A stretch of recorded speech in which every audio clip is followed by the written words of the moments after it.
विपक्ष के जिस प्रकार से एक मंत्री ने बार बार अनावश्यक रूप से जो एक माहौल पैदा किया हुआ है, हमारे विधायक दल ने तय किया है कि हम इस पूरे सदन में उनका बहिष्कार करेंगे, बाइकॉट करेंगे। मैं समझता हूं गलत है, नियम के अनुसार नहीं।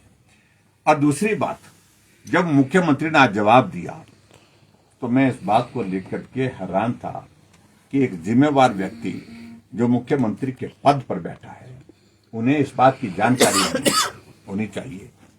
बहुत सारे राज्यों में इन्वेस्टमेंट को अट्रैक्ट करने के लिए सरकार पॉलिसी निर्धारित करती है, इंडस्ट्रियल पॉलिसी निर्धारित करती है। सरकार बदलने के बाद पॉलिसियां बदली भी जाती हैं, परिवर्तन किया जाता है। इसमें मैं कुछ बात ही नहीं कह रहा। कांग्रेस पार्टी के जिन राज्यों में सरकारें, एक तो सरकारें ही कम रह गई है, जिन राज्यों में सरकारें, वहां भी कस्टमाइज्ड पैकेज इंडस्ट्री को दिया जाता है, दिया जा रहा है, बड़े स्तर पर दिया जा रहा है। इन्वेस्टमेंट के लिए, बड़ा इन्वेस्टमेंट के लिए कुछ इंडस्ट्री जब आ रहे थे तो स्वाभाविक रूप से कस्टमाइज्ड पैकेज देने की परंपरा हमारी सरकार के दौरान नहीं, पूर्व की सरकार में, कांग्रेस पार्टी के सरकार में भी और भारतीय जनता पार्टी की सरकार के दौरान में भी होती रही।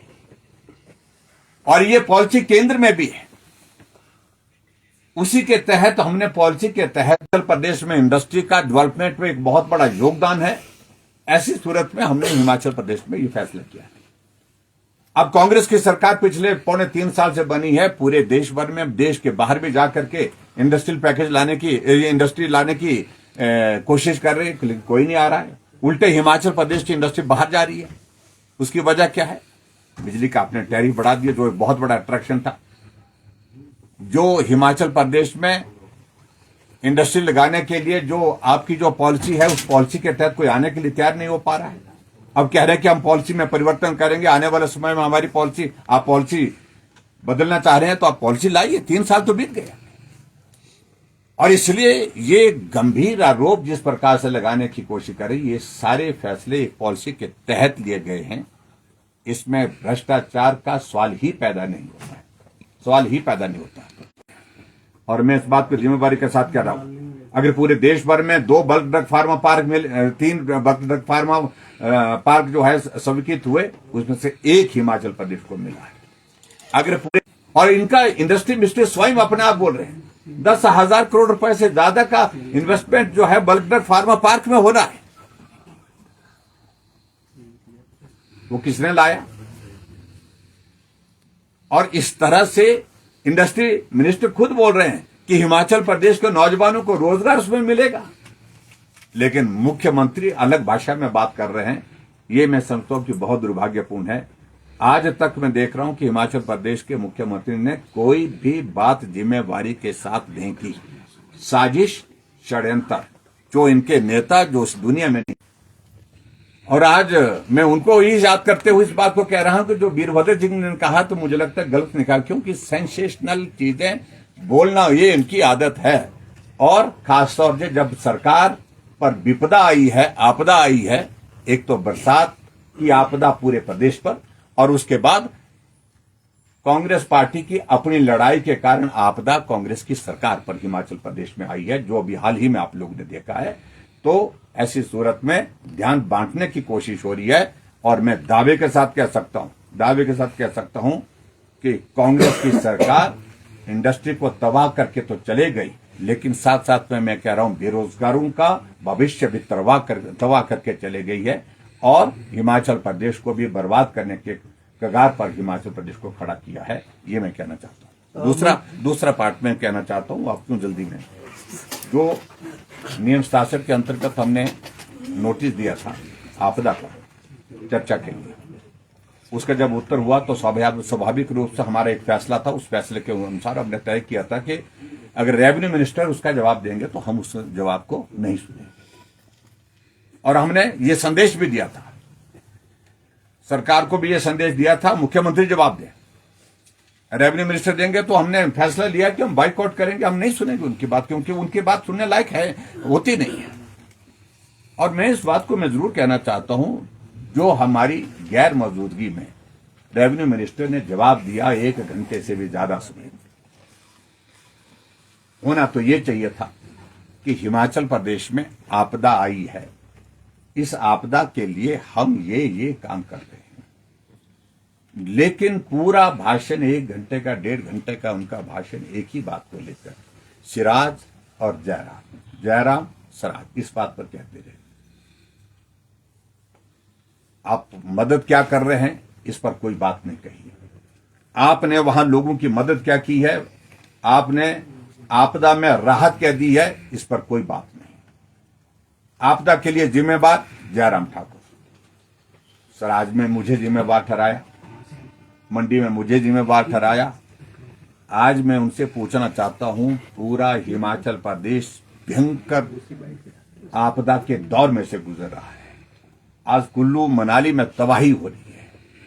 आज चंबा पिछले 4 दिन से पूरा नेटवर्क जो है वो सारा तहस नहस हुआ है, कम्युनिकेशन भी नहीं हो पा रहा है। आज कांगड़ा जिला के अंतर्गत बहुत भयंकर बारिश के कारण बहुत बड़ा नुकसान हो रहा है। आज ऊना के अंदर नुकसान हो रहा है, सिरमौर के अंदर नुकसान हो रहा है, तो उसके लिए भी जयराम ठाकुर जिम्मेवार है। होना तो ये चाहिए था कि एक जिम्मेवार मंत्री के नाते उनको कहना चाहिए था कि हिमाचल प्रदेश में जो नुकसान है उस नुकसान की भरपाई करने के लिए हम सबको काम करना है। एक शब्द नहीं कहा, गाली देने के सिवाय कुछ भी वहां पर मंत्री महोदय ने नहीं कहा। और मैं सिर्फ यही कहूंगा कि जो आज हमारे वरिष्ठ सदस्य विपिन सिंह परमार जी ने कही कि ऐसे मंत्री की बकवास सुनने का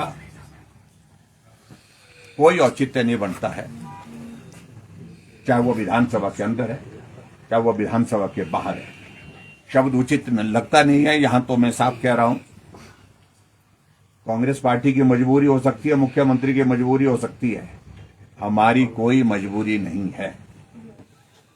और ऐसा मंत्री, जिस मंत्री के व्यवहार में इस प्रकार की बातें होती है, हर बार पूरी आफत बन करके इस सरकार के लिए बना।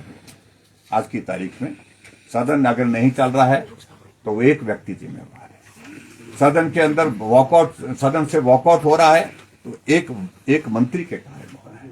सदन की कार्यवाही स्थगित करनी पड़ी, एक मंत्री के कारण। इतनी बड़ी आफत वो सरकार के ऊपर बने हैं। क्या व्यवस्था है मुख्यमंत्री की वो जाने, लेकिन हमारी कोई मजबूरी नहीं है और इस प्रकार की बातों को सुनने का कोई औचित्य नहीं बनता है। ये मैं बड़ा साफ कहना चाहता हूं।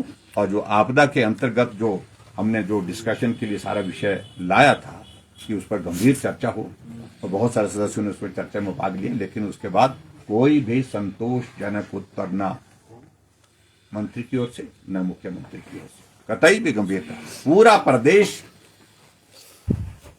अपने हाल पर छोड़ दिया। मरता है मरे, जीता है जिए, कोई लेना देने नहीं है। मुख्यमंत्री को राजनीति और राजनीति, कुर्सी और कुर्सी बचानी है, कैसे बचानी है, इसके सिवाय और कोई काम नहीं। इसलिए मैं ये कह रहा हूं कि बहुत दुर्भाग्य है इस प्रदेश का कि ऐसी सरकार हिमाचल प्रदेश में, जिस सरकार ने सारी चारों तरफ जो है अव्यवस्था का इस प्रकार से हालत खराब किया।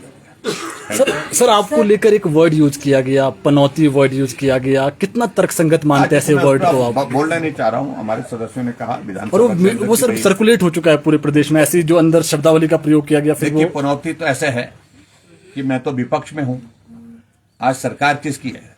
सही मायने में तो ये शब्द उन पर लागू होता है। रेवेन्यू मिनिस्टर वही है और सुखू जी मुख्यमंत्री है। जब से सरकार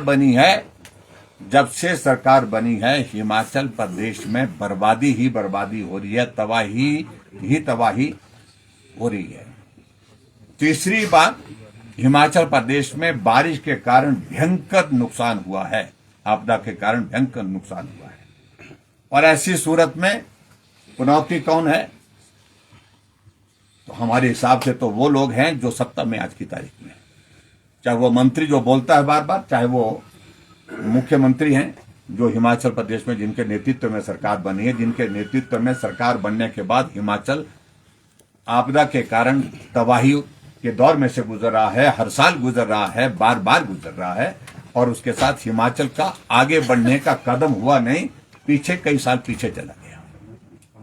और सर, जो जमीन के ऊपर आपके ऊपर भ्रष्टाचार का आरोप लगाया है, उसके ऊपर आपका क्या कहना है? कौन सी जमीन? सर जो 8,000 जो है वो एकड़ में दे दी। देखिए वो पैकेज को लेकर देखिए मैं इस बात को बड़ा वो भी लगाए सर मुख्यमंत्री। एक ऐसा कि मुख्यमंत्री जी की फ्रस्ट्रेशन को मैं समझ सकता हूं, वो विचलित है और ऐसे हालात पैदा हो गए हैं, शायद उनको लग रहा है कि कभी भी उनकी कुर्सी जा सकती है, इसलिए सेंसेशनल बातें कह रहे हैं। भ्रष्टाचार होने का सवाल ही पैदा नहीं होता है। सबकी सब सरकार, कांग्रेस की पूर्व सरकार, भारतीय जनता पार्टी की पूर्व सरकार, वर्तमान में कांग्रेस की सरकारें जहां हैं, जहां पूरे देश भर में कस्टमाइज देने की सरकार की पॉलिसी के अनुसार जो है हिमाचल प्रदेश में उस वक्त जो है कुछ एक प्रोजेक्ट में इंसेंटिव दिए गए हैं, अन्यथा जो है कहीं इस प्रकार की बात जो है नहीं हुई है। और जहां भ्रष्टाचार की सिरे से मैं खारिज करता हूं, अगर इसको प्रूव करेंगे तो डेफिनेटली हम आने वाले समय में इसमें डेफिनेशन में भी जाएंगे। और मुख्यमंत्री को तो आदत है मामले दर्ज करना और मामले उनके ऊपर दर्ज होना, ये उनके लिए एक मामूली सी बात, मतलब एक आदत सी बनी हुई है। तो इसलिए सोच समझ कर बोले। आपकी फ्रस्ट्रेशन है, मैं समझ सकता हूं। आपकी कुर्सी बहुत बुरी तरह से हिली हुई है इस आपदा की घड़ी में। आप खुद आपदा में हैं, तो इसलिए ज्यादा बेहतर होगा कि ना बोले। सर मुख्यमंत्री तो यही कह रहे हैं कि जयराम जो ठाकुर अपनी कुर्सी बचाए या कुर्सी खींचने वालों को बचाए। और भाजपा देखिए ऐसा है, मेरा आप देखिए क्या कहोगे? ऐसा है कि मुख्यमंत्री जी आप अपना ख्याल रखिए। आपकी कुर्सी के पीछे कैसे कैसे लगे हैं, हम जहां हैं हम ठीक तरह से हैं। हमारे यहाँ पर कोई भी बात नहीं है, एकजुट है, एक गुट है, भाजपा उसका नाम है। तो मैं इतना ही कहना चाहता हूँ। ठीक है और आपके कांग्रेस के वहां पर जनाजा निकल गया, आपके सामने जनाजा निकल गया, सारा मीडिया को बाहर धक्के लगा लगा करके दे करके निकाला गया। बाहर निकलो, कोई कवरेज नहीं करनी है यहाँ पर, क्योंकि सदन के अंदर एक भी प्रश्न का जवाब संतोषजनक नहीं होता है, फैक्ट्स पर नहीं होता है, और सच्चाई को झूठ के रूप में जो है प्रस्तुत किया जाता है। ये सबसे बड़ा दुर्भाग्य है।